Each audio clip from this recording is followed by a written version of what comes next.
Você comentou também a respeito da santificação, né, que o próprio Jesus, ele era santo, ele buscava, né, ter nos seus atos a santidade, nele mesmo. Então, para poder, né, operar milagres, para poder ser quem ele foi, mesmo como humano. Você entende, né, e eu gostaria que você passasse isso para as pessoas, da importância da gente buscar também sermos assim, para podermos operar e vermos a glória de Deus em nossas vidas, em nossos atos, para podermos representá-lo aqui na terra também. Essa é uma decisão pessoal, cada um vai ter que tomar a tua própria decisão de se santificar. Esse sempre foi uma questão para o povo. Deus queria se relacionar com toda Israel. Ele falou, se santifiquem hoje, amanhã e depois, 3 dias, se separem, porque eu quero que vocês me conheçam. O que o povo fez? Moisés, vai lá você.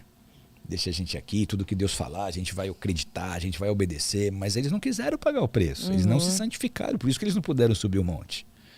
E na igreja é o mesmo. Então o cristão ele vai ter que chegar nesse lugar que ele vai tomar uma decisão interior.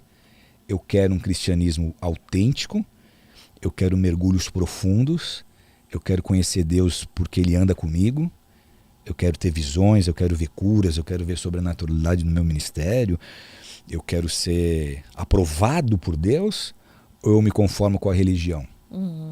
Ou eu aceito viver a hipocrisia? Porque alguns entendem que isso é só para quem vai querer pregar, como estar em Não, cima na de um verdade, púlpito, né? isso é para todos aqueles que querem um dia ver a Deus. Porque sem santidade ninguém verá a Deus. Então, na verdade, esse é um quesito para todo cristão. A primeira chamada de um cristão é para ser santo. Tem uma chamada para ser pastor. Antes de ter chamada para ser pastor, você tem chamada para ser santo. Porque se você não for santo, você não pode ser pastor. Então, qualquer coisa que você for fazer, a primeira chamada do cristão é para se santificar. Se o cristão não se santificou, se ele não passou por um processo de regeneração, onde ele conseguiu derrubar todos os ídolos da vida dele, o dinheiro, o sexo, o mundo, ele nem se converteu ainda. Então, o convertido legítimo, ele não vai conseguir ficar em pecado e tentar buscar Deus ao mesmo tempo. Você tem que escolher uma mesa para você comer. Você não vai comer na mesa dos demônios e na mesa dos anjos. Você não consegue ficar em cima do muro. Se estiver em cima do muro, vai ter um anjinho lá falando, sai daí, meu, pula para esse lado, pula para esse lado, pula para esse lado. Você vai olhar para o outro lado e está o demônio lá quieto. Você vai falar, ô demônio, o anjo está me chamando para pular do muro e você não fala nada? Ele falou, não preciso, o muro é meu, quando você estiver aí, você está comigo.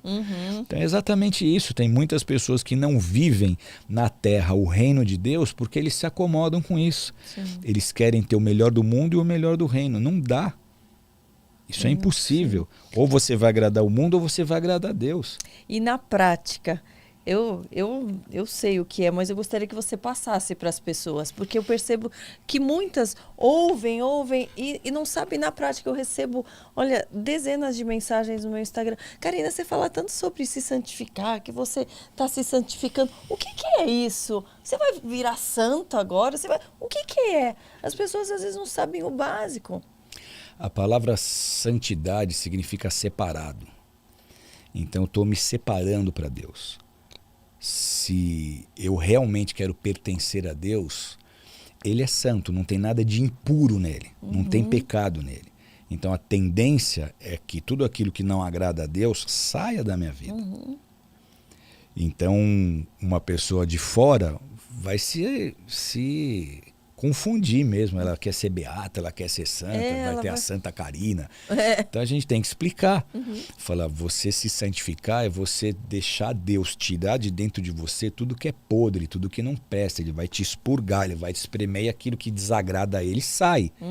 Aquilo que já é bom fica. Aquilo que não é legal, ele tira. Isso com base no quê? Não nos achismos, mas nas escrituras. Ele botou uma régua ali por qual todos nós seremos medidos. Então, o que é pecado? É o que a Bíblia diz que é pecado, não é o que eu acho pecado. Então, as pessoas às vezes ficam irritadas porque os crentes acham que eles têm a verdade. Os crentes, eles falam, eles acham que eles sabem. Não é o que eu acho. Na minha opinião, na verdade, nem interessa.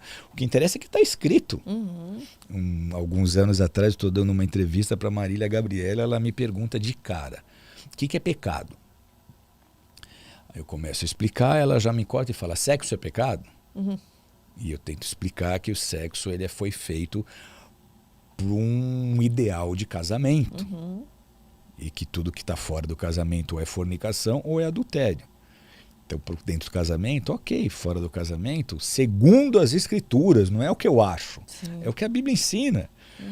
Então, a gente tem que ter essa clareza. A minha opinião pode até ser diferente, mas não interessa o que eu penso. Ou eu sou cristão ou eu não sou. E onde é que eu mostro que eu sou cristão? Na obediência. O que Jesus falou? Não adianta você falar que me ama. Aquele que fala que ama a Deus, mas não obedece, está mentindo. Sim. Então eu vou aceitar me tornar um hipócrita? Sim. Ou eu vou ser sincero? A palavra sincero vem dos vasos quebrados que eles consertavam com cera. E aí quando o comprador ia comprar, ele falava, esse é sem cera? Ele é verdadeiro, ele é legítimo. Então você é sincero, você tem verdade em você. Então cabe a cada um escolher. Eu quero viver a verdade ou eu quero viver uma vida dupla? Eu quero viver de uma hipocrisia. Qual que é o ruim disso? Não é nem agora, porque agora você pode enganar muito bem. Você pode vestir uma máscara para cada dia da tua vida, para cada momento que você precisar, fingir que está tudo bem. E as pessoas vão acreditar em você, seu pastor vai acreditar em você. Mas dá para enganar Deus? Então o pior engano é o auto-engano, é você achar que está enganando todo mundo e na verdade você não está enganando ninguém. Um dia esses seus erros vão estar sendo anunciados no telhado. Todos nós vamos estar diante do trono prestando conta das nossas vidas. Então é essa consciência que o cristão precisa ter. Sim. E aí, naturalmente, você vai estudando a Bíblia, conhecendo a palavra e entendendo o que agrada e o que não agrada. O que não agrada sai, o que agrada fica. Talvez isso aconteça rápido, talvez isso demore algum tempo, mas se eu realmente me dedicar, ele vai me purificar, ele vai tirar o que não está legal, ele vai tirar o que é impuro. E as pessoas acham que isso é tão difícil, mas a partir do momento que você vai abrindo mão dessas impurezas, disso que desagrada a Deus, a nossa sensação de leveza e de paz aumenta tanto, a nossa sensibilidade para o Espírito Santo aumenta tanto, que se elas soubessem, elas não teriam medo de renegarem, né, os próprios sentimentos, aqueles pensamentos, aquilo que a gente acha que já está com a gente há tanto tempo. Isso eu não mudo mais. É tão bom quando a gente deixa o Espírito Santo nos mostrar e nos libertar. Na verdade, quem chega nesse lugar é porque passou por um processo. Que processo é esse? O ser humano é uma tricotomia. Ele é corpo, ele é alma, ele é espírito. O mais baixo nível é aquele ser humano que vive pelas necessidades do seu corpo. Então, o que é importante para ele? Comer, beber, dormir, sexo e ter onde morar. Não sai desse patamar. Os um pouco mais evoluídos vão se preocupar com as necessidades da alma. Então, o que eles vão dizer? Eu não quero só isso.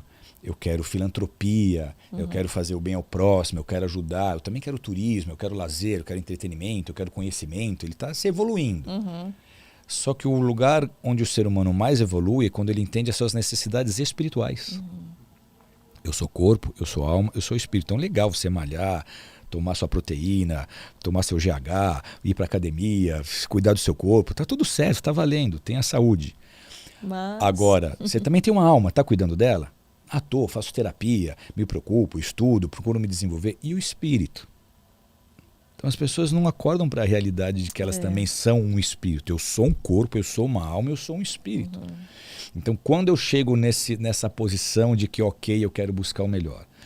Quando você entende as suas necessidades espirituais e você tem respostas para ela. Quando você tem um encontro que teu espírito está cheio da presença de Deus, e aí o caos interior se reorganiza, as trevas são dissipadas, você fala, era possível uma qualidade de vida tão incrível como essa? Só sabe disso quem chegou. Então, a maioria das pessoas ou vai ficar no nível corpo ou vai evoluir para o nível alma. Os que evoluírem para o nível espírito vão ter esse sentimento. E aí não é... Eu tenho privações, que saco, nossa, tem um monte de coisa que eu não posso fazer. O evangelho nunca foi isso. Ele não é uma regrinha do que eu posso ou do que eu não posso fazer. Na verdade, o que a Bíblia ensina? Eu sou livre. Eu sou livre, tudo me é lícito. Posso fazer o que eu quiser. Deus me fez livre. Agora, nem tudo me convém, nem tudo me edifica. Eu não vou me deixar escravizar por essas coisas. E aí você passa a buscar a Deus e já não importa mais, porque o que você recebe dele é tão melhor do que tudo que você viveu, que não importa o que ele te peça. Você nunca vai botar nada na balança com ele. O que ele pedir tá bom, porque eu sei que é o melhor para mim, ele é meu pai. Então, se ele pedir para eu parar de fazer algo, é porque ele tem uma coisa melhor para mim. Aquele algo não vai ser bom. Então, ele tem coisas melhores. Então, você entra nesse relacionamento de filho. Eu tenho um pai que é por mim e ele sempre vai ter o melhor para mim. E aí você não abre mão porque você é obrigado, a religião te impôs isso. Não, você deixa de fazer coisas pelo prazer da presença dele. Então, eu não quero te desagradar. Sim. Eu te amo. Sim. Se você está num relacionamento sério, você não quer desagradar a pessoa que você ama. Você quer agradar. Com Deus é igual. Então não fica pesado, fica leve. Você fica muito mais leve, você é muito mais feliz, você tem muito mais paz. É o tal do fardo, né? Que fala, o meu fardo é leve. E muitos que ainda não se converteram, às vezes chega para mim, nossa, eu vejo você também, eu queria estar assim, mas para eu ser assim eu tenho que deixar tanta coisa, né? Tenho que abrir mão de tanta coisa que eu não sei se eu vou gostar. As pessoas têm um medo de largar aquilo que... A questão é que isso não é verdade. Não é. Porque para a pessoa buscar Deus, ela não tem que largar nada. Vem do jeito que você tiver. Se alguém tiver que te mostrar o que vai bem, o que não vai, o que tem que ficar, o que tem que sair, esse é Deus. Ele que mostra. Então, e para cada um ele mostra uma coisa no seu devido tempo. Você nunca vai estar pronto. O fato é esse, você nunca vai estar pronto para andar com Deus. Você sempre vai estar com pecado. Então, se achega a Deus. Você não vai conquistar a presença de Deus pelo teu esforço. Você vai conquistar a presença de Deus pelo esforço de Jesus, na cruz. Sim. A religião é o religar, é o esforço humano para se alcançar Deus. Nunca vai acontecer. Porque a gente não tem o suficiente, a gente não é santo o suficiente, a gente não é justo o suficiente. Nossa natureza é pecaminosa. Sim. Agora, Jesus foi a resposta de Deus para essa sede do homem. Então, eu só tenho que crer. Se eu crer e começar a me relacionar com Deus, as coisas que não estão boas, que para mim hoje são maravilhosas, por quê? Porque se eu estou no nível carne, eu quero autogratificação, eu quero satisfação, eu quero prazer para a minha carne. E por que a carne quer tanto prazer? Porque a carne vai voltar para o pó. Ela não precisa ser salva. Ela não está preocupada com salvação, ela está preocupada em se autogratificar. A alma precisa ser salva. Então a alma começa a se preocupar em ser salva e não querer mais o pecado. Mas a carne não, se você ficar na carne, você vai pecar o resto da vida. Então tem que haver essa evolução. Eu tenho que, no mínimo, crescer por nível de suprir as necessidades da minha alma. Se eu ficar só na carne, só no corpo, eu vou viver para satisfazer os desejos da minha carne. Porque ela não se preocupa em ser salva, mas eu quero ser salvo.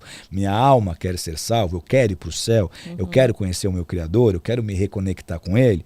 Eu quero viver eternamente na presença dele, então eu preciso mudar minhas prioridades e deixar Deus conduzir o processo, porque ninguém se santifica por si mesmo.